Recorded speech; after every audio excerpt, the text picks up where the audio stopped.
Views আমি ছোট্ট একটা অল্প জায়গার মধ্যে ছোট্ট একটা বাগান করেছি। ওই বাগানের মধ্যে লিচু গাছ থেকে শুরু করে যে এটা হচ্ছে লিচু গাছ, তারপরে আপনার তেজপাতা গাছ, এই যে তেজপাতা গাছ, তারপরে এই যে আম গাছ দেখছেন আম, তারপরে যে পেঁপে গাছ, পেঁপে গাছের আমার পেঁপের ফলন হয়েছে আলহামদুলিল্লাহ, অনেক পেঁপে।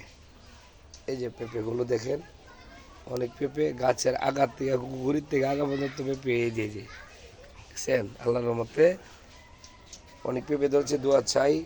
তাছাড়া আমার এই যে কাশি যদি হয় তুলসী পাতা লাগবে, আমার এখানে তুলসী গাছ লাগাইছি।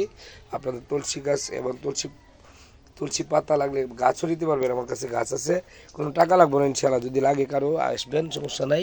যে আত্মাফল গাছ, এটা হচ্ছে আত্মাফল গাছ, এটা মালটা, এটা ভিয়েতনামি মালটা, এটাও মালটা, এটা হচ্ছে আমাদের দেশীয় মালটা। এই যে আম গাছ, এটাও আম গাছ, এটা নারিকেল গাছ, এটি হচ্ছে আপনার 4 বছরের নারিকেল আসবে ইনশাল্লাহ।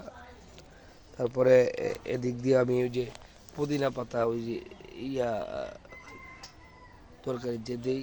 তাছাড়া এটা হচ্ছে কমলা গাছ, ভিয়েতনামি কমলা, বড় বড় কমলা যে ধরে, এই কমলা গাছ দেখেন। এটা হচ্ছে আপনার ফজলি আম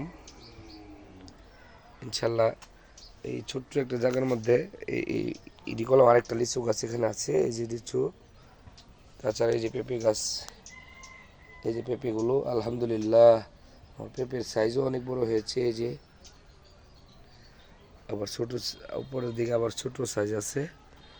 এই যে ইনশাল্লাহ আগামী তো পেঁপে ধরছে।